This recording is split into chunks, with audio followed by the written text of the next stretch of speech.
दोस्तों हम बात कर रहे हैं आज सामाजिक विज्ञान के क्वेश्चन पेपर की। अर्धवार्षिक परीक्षा का क्वेश्चन पेपर है ये। तो यहाँ पर जो पेपर है आपका, इस तरह का ये पेपर है। चलिए इसके आंसर्स को देख लेते हैं हम, जहाँ तक है छोटे बड़े प्रश्नों के। ये देखिए, रूसो द्वारा लिखित पुस्तक का क्या नाम है? तो सभी को पता होगा, रूसो ने जो पुस्तक लिखी थी आपने पढ़ा भी है, फ्रांसीसी क्रांति। उसमें भी आपको पता चला होगा। और मैंने 3D एनिमेशन वाला वीडियो भी बनाया हुआ है, तो आप उसको भी चेक कर सकते हैं। आपको मज़ा आ जाएगा और आपको सामाजिक विज्ञान से प्यार हो जाएगा। जब 10वीं में जाएंगे तो और भी प्यार हो जाएगा, क्योंकि उसके लिए भी मैंने वीडियो बना दिया है। आपका भारत में राष्ट्रवाद का उदय और यूरोप में राष्ट्रवाद। तो सोशल कॉन्ट्रैक्ट जो है इस पुस्तक का नाम है, सोशल कॉन्ट्रैक्ट। ठीक है। अगला जो है,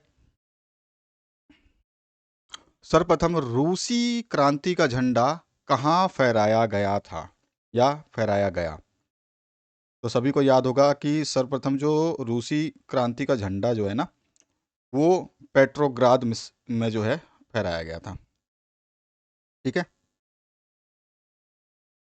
कैमलिन, 7:45 पर कैमलिन में फहराया गया था।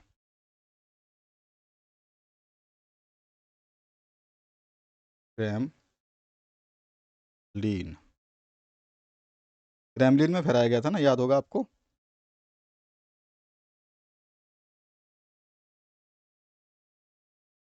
और इसके बाद नेक्स्ट जो क्वेश्चन है उसकी बात करते हैं। अगर कोई मिस्टेक हो तो आप जरूर कमेंट करें। क्रेमलिन था या फिर पेट्रोग्राड था? पेट्रोग्राड है ना, ग्राड।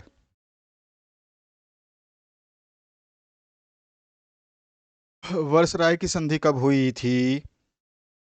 तो वर्सराय की जो संधि हुई थी ये कब हुई थी आपको ये बताना है, सन बताना है। इसमें आपको डेट मेंशन करो ना करो कोई फर्क नहीं पड़ता। तो ये 1919 में हुई थी, आपको याद होगा शायद। 28 जून 1919 को है ना वर्सराय की संधि, जून 1919 में हुई थी।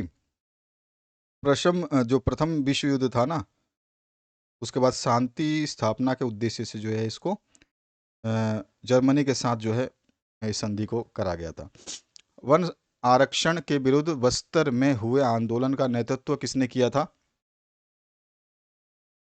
तो आरक्षण के विरुद्ध बस्तर में जो आंदोलन किया था, वो किया था सुंदरलाल बहुगुणा ने।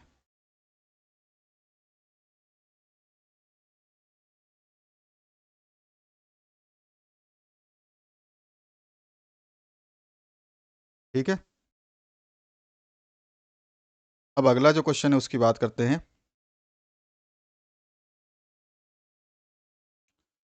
गद्दी किस प्रदेश का चरवाहा समुदाय है? अगला है आपका गद्दी वाला जो है, इसका हिमाचल प्रदेश है।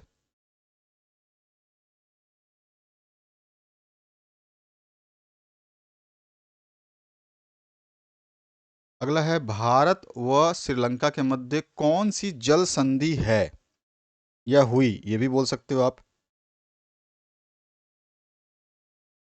तो भारत और श्रीलंका, क्योंकि तमिल राज्य जो है अपना तमिलनाडु, और लंका उत्तरी प्रांत में है, आपको पता ही है, उसके उत्तरी प्रांत में, अपने तो दक्षिणी में है। तो उसके बीच जो है एक जल संधि है, कौन सी है? पाक जल संधि।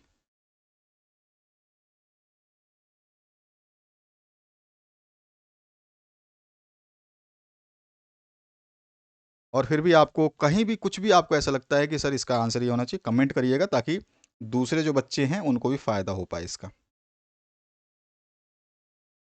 अब आगे बढ़ते हैं, नेक्स्ट क्वेश्चन की बात करते हैं। पूर्वी घाट का सर्वोच्च शिखर कौन सा है? तो महेंद्रगिरी है।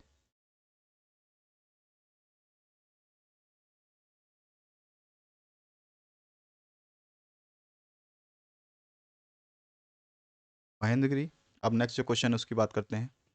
मौसम और जलवायु में क्या अंतर है? तो 2 अंकीय प्रश्न यहाँ से शुरू हो जाते हैं आपके। लोकतंत्र को परिभाषित करना, आप जानते ही हो, जनता के द्वारा जनता के लिए शासन जो है वो लोकतंत्र होता है। भारत एक पंथ निरपेक्ष देश है, स्पष्ट करें। पंथ मतलब कि ये किसी भी धर्म को नहीं मानता, किसी का पक्ष नहीं लेता, बोलता है जिसका भी धर्म जिसको भी मानना है वो मान सकता है। तो इस तरह से आप इसे स्पष्ट कर सकते हैं। निर्वाचन क्षेत्र से आप क्या समझते हैं ये बताना है। पालमपुर गांव में बहुफसल प्रणाली को समझाइए। मौसमी बेरोजगारी किसे कहते हैं। भारत सरकार द्वारा निर्धनता उन्मूलन हेतु चलाए जा रहे 2 कार्यक्रम कौन कौन से हैं आप बता सकते हैं इसमें, जिसमें मनरेगा नरेगा दोनों ही हैं।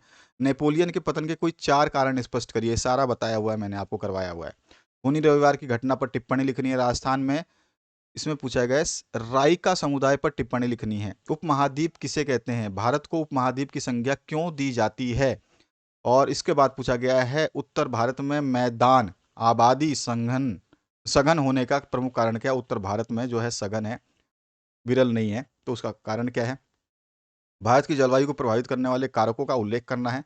दक्षिण अफ्रीका के लिए नया संविधान बनाने में कौन कौन सी कठिनाइयां आई थी ये बताना है। आम चुनाव और उपचुनाव में क्या अंतर होता है ये बताना है। बेरोजगारी से आप क्या समझते हैं। भारत में बेरोजगारी के विभिन्न प्रकारों को समझाना है, जिसमें आप प्रचंड बेरोजगारी, मौसमी बेरोजगारी, इन सभी को समझा सकते हैं। प्राथमिक द्वितीयक और तृतीयक क्षेत्रों को समझाते हुए उसमें किस तरह की आर्थिक क्रियाएं संचालित होती है वर्णन करना है। प्राथमिक में कौन कौन सी होती है, द्वितीयक में और तृतीयक में। तृतीयक क्षेत्रक को जो हम सेवा क्षेत्रक कहते हैं, द्वितीयक क्षेत्रक को हम विनिर्माण क्षेत्रक कहते हैं, प्राथमिक क्षेत्रक को हम प्राकृतिक घटनाओं से रिलेटेड क्षेत्रक कहते हैं। ठीक है।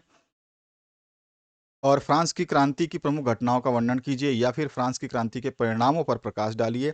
1917 की रूसी क्रांति के प्रमुख कारण क्या थे विस्तार से बताना है। और इसके बाद जो है अथवा में पूछा गया है वोल्शेविकों ने अक्टूबर क्रांति के फौरन बाद कौन कौन से प्रमुख परिवर्तन किए थे। भारत की स्थिति का उसके पड़ोसी देशों के संदर्भ में वर्णन करना है कि पड़ोसी देशों के स्थिति में और भारत की स्थिति में क्या जो है अंतर है। उत्तर भारत के मैदान का वर्णन करना है। लोकतंत्र क्या है, लोकतंत्र की विशेषताएं बतानी है। और भारत की निर्वाचन प्रक्रिया पर संक्षेप में आपको टिप्पणी लिख देनी है, वर्णन कर देना है। तो इस तरह का क्वेश्चन पेपर है आपका। तो आशा करता हूँ इस वीडियो को देख करके आपने कुछ बेहतरीन सीखा होगा। Thank you very much, have a good day. Playlist अपना चेक करिए, इसमें सब कुछ मिलेगा आपको। प्लेलिस्ट हमेशा आपके सामने आती रहती है। जब तक आप प्लेलिस्ट विजिट करना नहीं सीखोगे तब तक आप बहुत सारे क्वेश्चन पेपर्स नहीं देख पाओगे। Thank you very much once again.